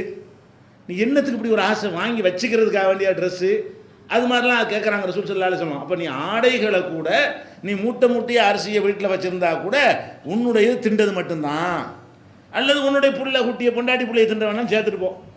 கொஞ்சம் பிராடாக சொல்கிறாங்க. அந்த ரசூல் அவ்வளோதான் சொல்கிறாங்க, அதான் உன்னுடையதுன்னு. சரி, அப்படியாவது இருக்குதா? அப்படி கூட இல்லை. அடுத்து என்ன? மூணாவது என்ன? அவுத்த சத்தக்த ஃபாம்லைத்த. இன்னொன்று இருக்குது உன்னுடையது. என்னன்னு கேட்டால், எதை அடுத்தவனுக்கு கொடுத்து விட்டாய தர்மமா, அது உன்னுடையது. ஏன் நம்ம கணக்கில் வரவாயிடுதுல? நம்முடையது எது? எது நீ தர்மம் செஞ்சீங்களே அது உன்னுடையது. அப்போ நீ கோடி கோடியாக வச்சுருந்தீங்கன்னா ஒன்று தின்று, இல்லாட்டி நல்லா என்ஜாய் பண்ணு, ட்ரெஸ்ஸை போட்டு என்ன செய்ய, நல்லா அனுபவிச்சு முடி. அதுக்கு மேலே இருந்துச்சுன்னா அள்ளியலு கொடுத்து அது உன்னுடைய. கொடுத்தோம்னா எனக்கு போகிற மாதிரி தெரியும், போனால் அங்கே கிடைக்கும். காசு பணமெல்லாம் செல்லாது பாருங்க. அந்த உலகத்தில் அல்லாஹ்வுடைய நன்மை மதிப்பீடு தான் நமக்கு கிடைக்குமே. அந்த உலகத்தில் இதுக்கெல்லாம் மார்க் அல்லாஹ் தரும். அப்போ ரசூல் ஸல்லல்லாஹு அலைஹி வஸல்லம் இவ்வளோ அழகாக கேட்குறாங்க, என்ன நீ உண்டு கழித்தது, உடுத்து கிழித்தது, பிறருக்கு கொடுத்து கழித்தது, மகிழ்ந்தது, இதை தவிர வேறு எதுடா உன்னுடையது? என்ன உன்னுடையதுங்கிற என்று அழகான ஒரு வாழ்க்கை தத்துவத்தை அல்லாஹ்வுடைய ரசூல் அவர்கள் 7609 முஸ்லீம் நூலில் இருக்கிறது. அப்போ இந்த ஒரு அடிப்படையை நம்ம புரிந்து கொண்டோமே ஆனால், ஆமாம், நம்ம ஓவரத்னா லிமிட்டுக்கு மேலே ஆசைப்படுறோம். நம்முடைய இது என்ன, நம்முடைய ஊழலை வச்சு என்ன செய்ய போகிறோம்? எதுக்காக வேண்டி போட்டு காசு என்ன செய்ய போகிறோம்? ஒன்றுமே இல்லை, என்னன்னு தெரியாது. இன்னும் சொல்ல போனால் இந்த பணம் அதிகமான உடனே எங்கே என்ன இருக்குன்னு தெரியாதுங்க. இன்னும் வேணும் ஆசைப்படுவான். நீங்கள் வேண்டாம் என்ன செய்யுங்க, பூர்ண சுல்தானை எழுப்புங்க, போய் தூங்குறதுக்காக எழுப்பி உட்கார வச்சு உங்கள் சொத்து எவ்வளோ இருக்குன்னு கேளுங்க. அது மொத்தமாக சொல்லுவான், ஒரு 1,00,000 கோடி 2,00,000 கோடி இருக்குன்னு சொல்லுவான். சரி, வீடு எத்தனை இருக்கேன், அது இந்த அவர்கிட்ட தான் கேட்கணும். அது மேனேஜர்கிட்ட கேளுங்க. பங்களா எத்தனை, அது அவர்கிட்ட கேளுங்க. வயல் வரப்பெல்லாம் எத்தனை இருக்கேன், அது இந்த அவர்கிட்ட தான் கேட்கணும். எல்லாம் எதுவுமே சொல்ல தெரியாது. நகை நட்டில் எவ்வளோ இருக்கும், அது வங்கியில் அங்கே மேனேஜர்கிட்ட கேட்கணும். வங்கியில் எவ்வளோ இருக்குது, வீட்டில் கேட்கணும். கணக்கு சொல்ல தெரியுமா உனக்கு? எனக்கு 10,00,000 கோடி இருக்குங்கிறிய, இந்த 1,00,000 கோடி இருக்குன்னு சொல்லி எனக்கு தெரிஞ்சாலாச்சும் மனசு ஆறும். நான் வீட்டில் ஒரு 10 லட்ச ரூபா வச்சுருக்கிறேன், அது என்னுடைய பெருமை அடிச்சுக்கலாம். எவ்வளோ இருக்குப்பா, 10 லட்ச ரூபா வச்சுக்கிறேன், 50 லட்ச ரூபா வச்சுருக்கேன்னு சொல்லலாம். இது 10, 50, 100 என்ற அளவில் இருந்தால் அது ஓகே ஆயிரும். 1,00,000 கோடி 2,00,000 கோடி 10 லட்சம் கோடின்னா அதெல்லாம் என்னவா இருக்குது, எங்கேயா இருக்குது, நீ தெரியவே செய்யாது. எப்படி உன்னுடையதுங்கிற உனக்கு சொந்தமே இல்லை, தெரியவே நாலேஜே இல்லையப்பா. உன்னுடையது என்கிற அறிவு கூட உனக்கு இல்லைன்னா அப்புறம் என்னது? பேரில் 1,00,000 கோடி, பேரில் 2,00,000 கோடி, எங்கே உன்னுடையது? அது உனக்கு தெரியவே செய்யாத. பொட்டுன்னு மண்டையை போட்டின்னு அவனுடையது ஆயிருமே. தங்கம் எவ்வளோ இருக்குது அது மேனேஜருக்கு தெரியும் தெரியல, மேனேஜருக்குரியது. ஏன் உனக்கு தெரியாத? உனக்கு எங்கே இருக்குன்னு உனக்கு தெரியாது. பின்னதுக்கு இது அலைகிற, ஒரு லிமிட்டுக்கு மேலே இதுக்கு அலைகிற, அளவுக்கு மேலே இதுக்கு ஆசைப்படுற என்பதற்காக வேண்டிய ரசூல் ஸல்லல்லாஹு அலைஹி வஸல்லம் அழகாக கேட்குறாங்க. இன்னும் சொல்ல போனால் இவங்களுக்கு பேர் வைக்கிறாங்க ரசூல் ஸல்லல்லாஹு அலைஹி வஸல்லம். அப்துத் தீனார், தீனாருக்கு அடிமைவன் யாரு? தைஸ அப்துத் தீனாரி ஒ திர்ஹம், தீனார் திர்ஹத்துக்கு அடிமையாக இருக்கிறவன் நாசமாக போகட்டும். நமக்கு அது அடிமையாக இருக்கணும். அதுக்கு தான் அல்லாஹ் தந்திருக்கான். பணங்காசு நமக்கு அடிமையாக இருக்கணும், பணத்துக்கு நாம் அடிமையாக இருக்கக்கூடாது.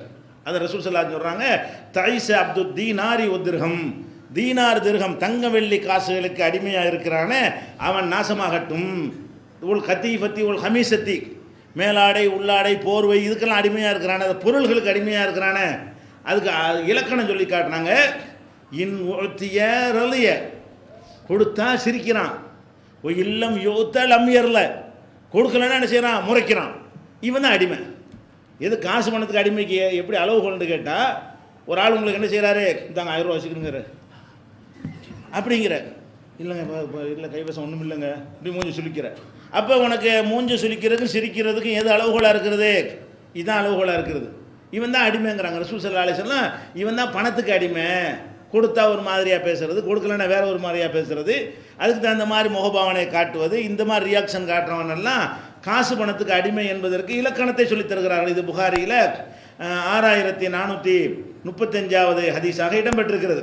பொருளாதாரத்தில் தேவைக்கு நம்ம ஆசைப்படுறோம் இல்லையா, இந்த ஆசை அல்லாஹ் குர்ஆனில் சொல்கிறான், அல்ஹாக்கு முத்தகாசுர், இன்னும் வேணும் இன்னும் வேணும் என்கிற எண்ணம் உங்களை கவனத்தை திருப்புகிறது. இது எது வரைக்கும் நீடிக்கும் என்றால் ஹத்தா ஜுர்துமுல் மகாபிர், கபருக்கு போகிற வரைக்கும் இது போக அல்லாவும் சொல்லிவிட்டான். கபருக்கு போகிற வரைக்கும் என்ன செய்யாது, இது நீங்கவே நீங்காது. அப்போ நம்ம என்ன விளங்கணும், பொருளாதாரத்தில் கம்மியாக இருக்கிறவங்க என்ன நினைக்கணும், நம்ம கம்மின்னு நினச்சி ஆசைப்படுறோம், இன்னும் கொஞ்சம் வேணுங்கிறதுக்காக வேண்டி பெரிய கவலைப்படுறோம், தூங்க மாட்டேங்கிறோம், இன்னும் வந்தால் நல்லா நல்லா இருக்குமேண்டு. இந்த நோய் வந்து எத்தனையில் தீரும், தீராது. எவ்வளவு தந்தால் அந்த நோய் தீரும், தீரவே தீராது. அப்போ இது வந்து என்னத்தை அல்லாஹ் ஒரு லிமிட் வந்து நம்ம இப்படி தான் போடணும், இப்படி போடணும், எதை அல்லாஹ் எனக்கு தந்தானோ அது போதும், அதுதான் நிப்பாட்டும். எது நிப்பாட்டேன், 10,000 கோடி கொடுக்குறானா, ஓகே அல்ஹம்துலில்லாஹ் கொண்டா, ஹாதாமின் பகுதி ரப்பி சுலைமானை மாதிரி சொல்லிட்டு போயிட வேண்டியதுதான். 1,00,000 கோடி தர்றானா, அல்ஹம்துலில்லாஹ் கொண்டா அப்படின்ற வேண்டியதுதான். தரலையா, இவ்வளோ அல்ஹம்துலில்லாஹ் தந்தது போதும் அப்படிங்கிற அளவில் இருக்கணுமே தவிர, இதை புரிந்து கொள்ளவில்லை என்று சொன்னால் உங்களை வந்து உலக பணக்காரில் முதலாளாக கொண்டே வச்சாலும் உங்களுக்கு அந்த மனக்குழப்பம் தீராது. உலக பணக்காரில் முதல் இடத்துல கொண்டே வச்சாலும் நீங்கள் என்ன செய்வீங்க, இன்னும் வந்து பெரிய இன்னும் 10 பணக்காரன் அளவுக்கு வரணும்னு நீங்கள் ஆசைப்படுவீங்க. இது ஒரு முதல் பாடமாக நம்ம என்ன செய்யணும், இதை வந்து புரிந்து கொள்ள வேண்டும். ஒன்று. அடுத்ததாக வந்து இந்த நிறைய தேவை இருக்குங்கிறோம்ல, இந்த தேவை கூடங்க ஒரு அவசியத்துக்கு தேவை என்று ஒன்று இருக்கிறது, அவசியத்துக்கு மேலே ஒரு ஆடம்பரத்துக்கு தேவைன்னு ஒன்று இருக்கிறது, தேவையே இருக்காது தேவைன்னு நினைக்கிறது ஒன்று இருக்குது. நம்ம தேவைன்னு நினைக்கிறோம்ல, தேவைப்படுறவங்கள்ட்ட போய் கேட்டிங்கன்னா என்னப்பா உனக்கு தேவை அப்படின்னா, சோத்துக்கு வழி இல்லை தேவை, இது அவசியம். சோறு அவசியம் தானே. ஒரு மாதம் வந்து சாப்பிட்றதுக்கு வந்து 3000 ரூபா சம்பளம் கிடைக்குது, 3 வேளை பொண்டாட்டி பிள்ளை நல்லா சாப்பிட முடியலை, ஒரு வேளை கஞ்சி குடிக்க முடியலை, 2 வேளை பட்டையாக கிடக்குறோம், 20 நாளைக்குள்ளே கடன் வாங்க வேண்டி வருது, இது அவசிய தேவை. இந்த அவசிய தேவைக்காக வேண்டி சில பேர் என்ன செய்கிறாங்க, ஆசைப்படுறாங்க, அவசிய தேவை கூட நிறைவேறலையே, இந்த ஒரு தேவை ஒரு வகை இருக்குது. இதுக்கு தனியாக இது எப்படி ஃபேஸ் பண்ணிக்கிறோம். ரெண்டாவது என்னென்னு கேட்டால், அவசியமாக இருக்காது, சும்மா பகட்டுக்காக வேண்டி. என்ன பகட்டு, சொந்தமாக வீடு இருக்கணுங்க, வாடகை வீட்டில் செத்து போயிடுவோமா, சோறுங்காட்டி செத்து போயிடுவோம். அப்போ சொந்தமாக எனக்கு ஒரு வீடு இருக்கணும்னா எல்லாருக்கும் இப்படி இருக்க முடியும். அப்போ சொந்தமாக வீடு வேணுங்கிறது ஒரு ஆடம்பர தேவை, தேவை தான். சொந்தமாக இருந்தால் கொஞ்சம் நல்லா தான் இருக்கேன், ஆனால் அத்தியாவசியத்தில் இதெல்லாம் வருமா, சோறு மாதிரி வருமா, சோறு மாதிரி தண்ணி மாதிரி அவசியமான ஒரு மருத்துவ செலவு மாதிரி ஆப்ரேஷன் பண்ணணும் 2 லட்ச ரூபா தேவை, இதெல்லாம் வந்து உயிர் காக்க தேவை, அது இல்லைன்னு செத்துருவோம். அப்போ எது இல்லாவிட்டால் நம்ம செத்துருவோமோ சிரமப்படுவோமோ அந்த மாதிரியான தேவைகள் வந்து அவசிய தேவை என்று சொல்கிறார்கள். இது என்ன, இது அவங்க வீட்டில் 7 மாடி கட்டிட்டாங்க, இவனுக்கு சின்ன வீடாக இருக்கிறது, அதாவது வாடகை வீடு சொந்த வீடு வச்சுக்கிடுவோம், சின்ன வீடாக இருக்குது. அப்போ என்ன செய்கிறான், இதுன்னு 10 நம்ம 20 பேர் இருக்கிறோம், இதுக்கு முடியும் 10 இன்னும் அந்த மாதிரி நல்லா இருக்குமே அப்படி ஆசைப்படுறோம். அப்போ இதெல்லாம் வந்து எக்ஸ்ட்ரா கூடுதல் ஆடம்பர தேவை தான். அதுபோக இந்த நவீன உலகத்தில் பலவிதமான பொருள்களை கண்டுபிடிச்சி அறிமுகப்படுத்திகிட்டே இருக்கிறான். டிவி இன்னும், ஏசி இன்னும், ஃப்ரிட்ஜ் இன்னும், ஓவன் சொல்லியும், மிக்சிண்டும், கிரைண்டர்னும், ஃபேனுண்டும் இப்படி என்ன செய்கிறான், நிறைய வந்து புதிய புதிய சாதனங்களை எல்லாம் பயன்படுத்தி கொண்டு இருக்கிறான். காரு அது மாதிரி வகை வகையான கார்கள் இதெல்லாம் பார்க்கும்போது என்ன செய்கிறது, அவனுக்குலாம் இருக்குது, எனக்கு இல்லையே, இல்லை தான் உண்மை தான், இதுவும் உனக்கு தேவை. ஒரு மனுஷனுக்கு கார் தேவை தானே, இதெல்லாம் அவசிய தேவையா, காரில் செத்துருவோமா, கார் இல்லாமல் ஜனசவாயிட்டானா, அப்போ இது தேவை. காருன்னு ஒரு நல்லது தானே, ஒரு வீடுக்கு இன்னும் பெரிய வீடாக இருந்தால் நல்லா வசதியாக இருக்கலாம், நல்லது தான், சரி ஓகே, இது கூட தேவைன்னு ஒத்துக்கொள்ளலாம். ஒன்று அவசிய தேவைக்கு ஆசைப்படுவது, இது இந்த ஆசை வந்து ஓரளவு இருக்க தான் மனுஷனுக்கு இருக்கும், உழைக்கணும் தேடணும். இன்னொன்று என்னென்னு கேட்டால் ஆடம்பர தேவை தான், அது ஒரு பகட்டுக்கு தேவை, எதுக்கு தேவையில்லை, உயிர் வாழ்வதற்கு அவசியமானது கிடையாது, எல்லாரையும் போல் நான் இருக்கணுங்கிறதுக்கு ஆசைப்படுவது. இன்னொன்று என்னன்னு கேட்டால், இப்போ நான் சொன்னது மூணாவது என்னது, தேவையில் எல்லாம் நிறைவேறிடுச்சு, மேலும் வேணுங்கிறான். எதுக்குடா வேணும் எதுக்கு, என்ன வாங்க போகிற, ஒரு 1000 கோடி வச்சுருக்கிறாங்க, அவன் என்ன செய்கிறான், இன்னொரு எனக்கு வேணும், சரி வாங்க போகிறேன், இன்னொரு 1000 கோடி எதுக்கு, வீடு காட்டுறதுக்கா, பங்களா வாங்குறதுக்கா, நகை வாங்குறதுக்கா, என்னத்துக்கு வேணுங்கிற, இதை கொண்டு வாங்கு, இது கொண்டு வாங்கி முடிச்சாச்சுமா, அப்புறம் இது தேவை, இது தேவையில்லாத தேவைங்கிறான். 3 தேவை இல்லைங்கதா. மனிதன் ஆசைப்படுவதை வந்து நீங்கள் பார்த்தீங்கன்னா 3ஆக பிரிக்க முடிகிறது. ஒருத்தன் வந்து எல்லாமே நிறைவேறின பிறகும் கூட வேணுங்கிறான். ஒருத்தன் வந்து சாப்பிட்றதுக்கு இருக்கிறது கொஞ்சம் ஒரு அந்தஸ்தா, ஒரு சமூகத்தில் ஒரு சொகுசாக இந்த உலகத்தில் இன்பத்தை அனுபவிக்கிறதுக்கு சில சாதனங்கள்லாம் இருந்தால் நல்லா இருக்குமே அப்படிங்கிற ஆசைப்படுறான். 3வது என்ன, அவசியத்துக்கு ஆசைப்படுறது. சாப்பிட பத்தலை, 3000 சம்பளத்தில் வாழ முடியல, இன்னொரு ஒரு 1000 ரூபா இருந்தால் ஓரளவுக்கு என்ன செய்யலாம், 3 வேளை கஞ்சி குடிக்கலாம் அப்படின்னு ஆசைப்படுறான்ல, இது குறைஞ்சபட்ச ஆசை. இப்படி 3 வகையாக நம்முடைய ஆசைகள் இருக்கிறதுன்னு பார்க்குறோம். இந்த 3 வகை ஆசையுமே இது எல்லாருக்குமே இந்த 3 ஆசையும் இருக்கிறது. இவன் இந்த ஸ்டேஜில் இருக்கும்போது இதை மட்டும் ஆசைப்படுறான், அதை விளங்கிக்கணும். நம்ம 3வது அவசியத்துக்கு ஆசைப்படுறோம்ல, அவசியத்துக்கு ஆசைப்படுறோம் நல்லவன்னு நினச்சிடக்கூடாது. அவசியத்துக்கு ஆசைப்படுறவங்களுக்கு அது சோத்துக்கு வழி இல்லாதனால இப்போ சோறு பிரச்சனை வந்தால் போதும்னு நினைக்கிறான். அது முடிஞ்சவன் அவன் எங்கே தாண்டுவான்? சோறுலாம் சரிதான், சாப்பாட்டு கவலை இல்லை, ஒரு காரு, நமக்குன்னு ஒரு கார் இருந்தால், நமக்குன்னு ஒரு ஏசி, அது வர வந்துடுவான். அவனை 2வது தன்னால் வந்துடுவான். சரி, இது வந்தவனை சரி அவசியத்தோடு நிறுத்திக்கிறோம், ஆடம்பரம் வந்துருச்சு நிப்பாட்டுவான்னு நிப்பாட்ட மாட்டான். அப்போ எல்லா மனிதனுமே அவசியத்துக்கு ஆசைப்படக்கூடியவனும் அடுத்த ஸ்டேஜுக்கு போக ரெடியாக இருக்கிறான். ஆனால் இப்போதைக்கு கிட்டத்தில் உள்ளது முடியட்டும், இப்போ சோத்து பிரச்சனை முடிச்சுக்கிடுவோம் அப்படிங்கிறது தான் இது செய்கிறானே தவிர இவன் மட்டும் தாண்ட மாட்டாங்கன்னு அர்த்தம் கிடையாது. பணக்காரன் தான் தாண்டிடுவான், இவர் அந்த சோத்தோடு நின்றுவார், 3000 ரூபாய் 5000 ரூபா ஆக்கி கொடுத்தா இதோடு சரியாயிரும் அப்படின்னு நினச்சிட்டு வர முடியுமா? அப்போ அதனால் இதுக்கு லிமிட்டு கிடையாது. எதுக்கு இந்த பணத்துக்கு லிமிட்டு கிடையாது. இதை நம்ம ஃபஸ்ட்டு விளங்கி கொள்ள வேண்டும். இது 2வது இதை நம்ம மாற்றணும். இது நோய் தான். இந்த நோயை நம்ம தீக்கிரமா இல்லை, என்ன இப்படி ஆசைப்படுறோம், அளவுக்கு மேலே எவ்வளோ இருந்தாலும் நம்ம ஆசைப்படுறோமே, அதுக்கு என்ன காரணம் அப்படின்னு சொன்னால், அதுக்கு ரசூல் ஸல்லல்லாஹு அலைஹி வஸல்லம் என்ன சொல்கிறாங்கன்னா, ஒரு வழிமுறையை சொல்கிறாங்க. இதா நல்தர அஹதுக்கும் இலாமன் ஃபுல்தில் அலைஹி ஃபில் மாலி உல் ஹல்கி, உங்களில் யாராவது தன்னை விட பொருளாதாரத்தில் மேலாக இருக்கக்கூடிய ஒருவரை, படைப்பு தோற்றத்தில் தன்னை விட மேலாக இருக்கக்கூடிய ஒருவரை கண்டால் அவருக்கு நோய் வரும். தன்னால் நமக்கு மேலே பக்கத்து வீட்டில் ஒரு பெருசாக கட்டிட்டான்னு வைங்க, ஒரே மாதிரியே 2 ஒன்றா படிச்சிருப்போம், நம்மளை மாதிரி தான் எல்லாம் அவனை பெயிலாகி பரிசு கட்சியில் வந்திருப்பான். கடைசியில் என்னடான்னு பார்த்தா அவன் வீடு அரபு நாட்டுக்கு போனால் வீடு கட்டுறான், பங்களா கட்டுறான், அப்படியே பேச்சு வந்துடும். அப்போ அதை பார்த்தோன்னு எனக்கு செய்யும், அவன் தானே கட்டுறான், இவன் ஒன்றுமே பாதிக்கலை, அவன் கட்டாட்டி இவனுக்கு அந்த எண்ணமே வந்திருக்காது, இவன் தேவைக்காமல் பண்ணுறதில்ல, கட்டுறான் கட்டுறான் கட்டுறான் என்னோட தானே படித்தாங்க, அவனுக்கு நானும் ஒரே டீம் தானே, ஒரே கிளாஸ் தானேன்றான். அப்போ தன்னை விட மேலே உள்ளதை பார்க்கும்போது தான் இந்த பஞ்சாயத்தை வருதுங்க. ஒருத்தனை கொண்டே காட்டில் கொண்டே விட்டு, இந்த ஆதிவாசிகள்லாம் பொறாமல் வருதாங்க. ஆதிவாசி இருக்கிறான்னு அவனுக்கு எந்த பொறாமையும் வராது. ஏன்? எல்லாருக்கும் குடிசை, அதை தாண்டி ஒருத்தன் பங்களாலாம் கட்ட இயலாது. அவங்க ஜாலியாக ஆட்டம் போட்டு பார்த்தீங்கன்னா இவனுக்கு கூட ஒரு சந்தோஷம் இருக்காது. ராத்திரி லைட்டும் இல்லாமல் ஒன்றும் இல்லாமல் வீட்டில் உட்காந்து டான்ஸ் ஆடிக்கிட்டு அப்படி ஜாலியாக என்ஜாய் பண்ணிகிட்டு இருக்கானோ. ஏன்? அவன் மேலே உள்ளதை பார்க்கலை, பக்கத்தில் ஒன்று பெருசாகிறத பார்த்தா தான் நம்மளை பாதிக்குதே தவிர அதை கண்ணை மூடிக்கிட்டா என்ன செய்யாது, நம்மளை பாதிக்காது. அவங்ககிட்ட நமக்கு என்ன அப்படி நினைக்க மாட்டேங்கிறோம். அப்போ உங்களை விட மேலான ஒருத்தன் நிலையை அடையும் போது நீங்கள் பார்த்தீங்கன்னா அது உங்களுக்கு மனநோய் வரும். அதை எப்படி மாற்றணும்னு கேட்டால், நம்ம அதை பார்க்கணும். இப்படி கீழே பார்ப்போமே, மேலே உள்ளவனை பார்க்குறதுக்கு பதிலாக சரி நம்ம ஒரு இந்த வீட்டில் இருக்கிறோம், நம்மளாவது வீட்டில் இருக்கிறோம்ல, ரோட்டில் இருக்கிறோம், அவனுக்கு நம்ம பரவாயில்லையில, நம்ம குடிசை வீட்டில் இருக்கிறோம், பக்கத்து வீட்டுக்காரன் பங்களா கட்டிவிட்டான், அவனை நீ பார்த்தீங்கன்னா உனக்கு நோய் தீராது. நீ என்ன பார்க்கணும்? குடிசை வீட்டில் இருக்கிறோமப்பா, வெயில் மழையெல்லாம் தலைமையில் விழுந்துக்கிட்டு ரோட்டில் கிடக்கிறான, வீடும் இல்லாமல் வாசல் இல்லாமல், குழாயில் வீராணம் குழாயில் குடும்பம் நடத்திட்டு இருக்கானே, வீராணத்தில் தண்ணி கொண்டு வரக்கான்னு குழாய் செஞ்சாங்க. அந்த குழாயை தண்ணி கொண்டு வர லேட்டர்னு செய்த பெரிய பெரிய குழாயாக இருக்குமா, அதில் அங்கிட்டு இங்கிட்டு அடித்து அதை வீடு மாதிரி ஆக்கி அதுக்குள்ளே என்ன செய்கிறான், குடும்பம் நடத்திக்கிட்டு இருக்கிறான், ஃபேமிலி அதுக்குள்ளே இருக்கிறது. அப்போ அந்த மாதிரியான மக்களோட கம்பேர் பண்ணும் பொழுது நம்ம நிலை எவ்வளோ பரவாயில்லை. அப்போ மேலே பார்க்காத கீழே உள்ளவங்களை பாரு. உனக்கு ரசூல் ஸல்லல்லாஹு அலைஹி சொல்கிறாங்க, இதா நதர அஹதுக்கும் இலாமன் ஃபுல்தில் அலைஹி ஃபில் மாலி உல் ஹல்கி, செல்வத்திலையும் படைப்பு தோற்றத்திலையும் உங்களை விட மேல் நிலையில் இருக்கக்கூடிய ஒருத்தரை நீங்கள் கண்டீர்களேயானால் உடனே அதை அப்படி கவனத்தை திருப்பி ஃபுல் எந்தூர் இலாமன் ஹூ அஸ்வல மின்ஹூ, தன்னை விட கீழே இருக்கிறவனை நோக்கி பாரு. மேலே உள்ளவனை பார்க்காம கீழே உள்ளவனை பார்த்தா என்ன செய்யும், அம்மாடி இதை விட நம்ம எவ்வளோ பரவாயில்லை. சவுத் ஆப்பிரிக்கா ஒரு சிடி வாங்கி போட்டு பாரு ஒரு நாளைக்கு.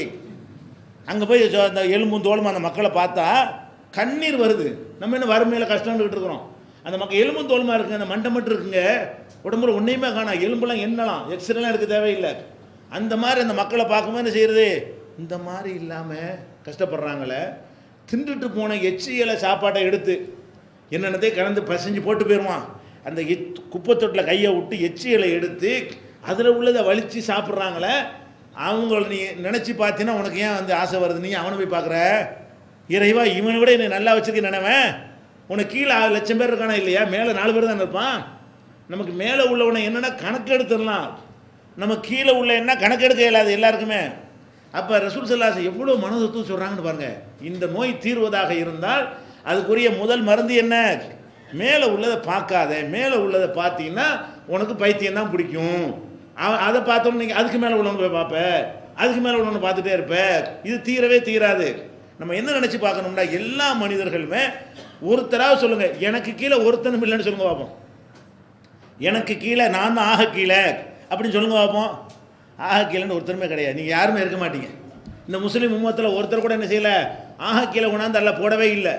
அப்போ நீங்கள் ஆக கீழே இல்லாமல் மேலே இருந்தீங்கன்னா நீங்கள் என்ன செய்யணும், அவனை விட என்னை எல்லாம் நல்லா வச்சுருக்கிறானே, அவனுக்கு மேல்நிலையை நல்லா உயர்த்தி வச்சிருக்கிறான்னு நினச்சா உங்களுக்கு பொறாமை வருமா? இந்த அறிவுரை ரசூல் ஸல்லல்லாஹு அலைஹி வஸல்லம் சொன்னதாக புகாரியில் 6490வது ஹதீஸில் இருக்கிறது. அதே மாதிரி இன்னொரு வார்த்தையை கொஞ்சம் மாற்றி சொல்கிறாங்க, உன்துரு இலா மன் அஸ்ஃபல மின்கும், எப்போதுமே உங்களுக்கு கீழ்நிலையில் உள்ளவர்களை மாத்திரம் நீங்கள் பாருங்கள். வலா தன்துரு இலா மன் ஹுவ ஃபௌககும், உங்களுக்கு மேல்நிலையில் உள்ளவர்களை பார்க்காதீங்க. எப்போதுமே என்ன செய்யணும், மேல்நிலை. இப்போ உதாரணமாக ஜெயலலிதா பார்த்தீங்க, கருணாநிதி பார்த்தீங்க, இது சரி சாத்தியப்படமான முதலமைச்சர் ஆக முடியுமா? ஏன் அது போய் பார்க்குற? அவங்க இதை பிரதமர் பார்த்து மன்மோகன் சிங் பார்த்துட்டு ஏன் அப்படி ஆடி போய்டு, அவனுக்கு எல்லாம் கொடுத்து கீழே பார்ப்பா, மேலே பார்க்காத. அதில் என்ன செய்வான், அந்த பக்கத்தில் நெருங்கினவன் முன்னேறினா தான் அவனுக்கு கோபம் வருது. எதுவும் கோபம் வருது, பொறாமையில் எங்கே வருது? எத்தனையோ இப்போ டாட்டா கோடீஸ்வரனாக இருக்கணும் அப்படியா அந்த காதில் வாங்கி விட்டுருவான். டாட்டா கோடீஸ்வரனாக இருந்தால் இவனை பாதிக்கிறதே கிடையாது. பிர்லா கோடீஸ்வரனாக இருக்குன்னு சொல்லணும், அப்படியா சரி அப்படின்ட்டுருவான். அப்போ அம்பானி கோடீஸ்வரர் அப்படியான்ட்டு போயிடுவான். உங்கள் பக்கத்து வீட்டுக்காரன் லட்சாதிபதி ஆகிட்டான், அப்படியா உங்கள் மாமா பெரிய அப்படி போயிட்டார், அவ்வளோ சித்தப்பா அப்படின்னு பாருங்களேன். அப்போ தான் இவனுக்கு தாங்க முடியல. அப்போ தெரிஞ்சவன் முன்னேறது பிடிக்க மாட்டேங்குது பாருங்க. கோளாறு எங்கே வருது? மேலே உள்ள முன்னேறினவனையெல்லாம் பார்த்து பார்த்து பொறாமப்படவே இல்லை. நம்ம நினச்சி கூட பார்க்கல. எவ்வளோ பேர் பெரிய பெரிய மில்லினியர்லாம் இருக்கிறாங்க, அவங்கள பார்த்து நம்ம எப்போ பொறாமப்பட்டா இருக்கிறோம்? பொறாமையெல்லாம் எங்கே வரும்? நம்ம அண்ணனோ நம்ம தம்பியோ நம்ம சித்தப்பா பெரியப்பா தெரிஞ்சவன் போனவன் ஃப்ரெண்டு தெருவில் உள்ளவன் நம்மளோட படித்தவன் எந்த வகையிலாவது நம்மளோட தொடர்பு உள்ளவன், எந்த வகையிலாவது நம்மளோட தொடர்பு உள்ளவன் கொஞ்சம் மேலே போனால் நமக்கு தாங்க முடியலை. அப்போ இதை யோசிச்சு பார்க்க, நீ நோய் தானே இது. இப்போ மேலே உள்ளவனை பார்த்தெல்லாம் பொறாமல் வரமாட்டேங்குத, நீ வேணும் நோயாக தானே உண்டாக்குறப்ப நீ சந்தோஷமில் போடணும். தெரியாத ஒருத்தன் பெரிய பெரிய கோடீஸ்வரனாக இருக்கிறானுவ, அதுக்கு நம்ம பக்கத்து வீட்டுக்கு நல்லா கொடுத்து அல்ஹம்துலில்லாஹ் யாரெல்லாம் என்னோட படித்த ஒருத்தனை செல்வந்தன் ஆக்கினீங்கன்னு சொல்லி ஏன் அப்படி பார்க்க மாட்டேங்கிற? அப்படி அதானே நல்ல நல்ல பண்பு அதுதானே இருக்கணும்.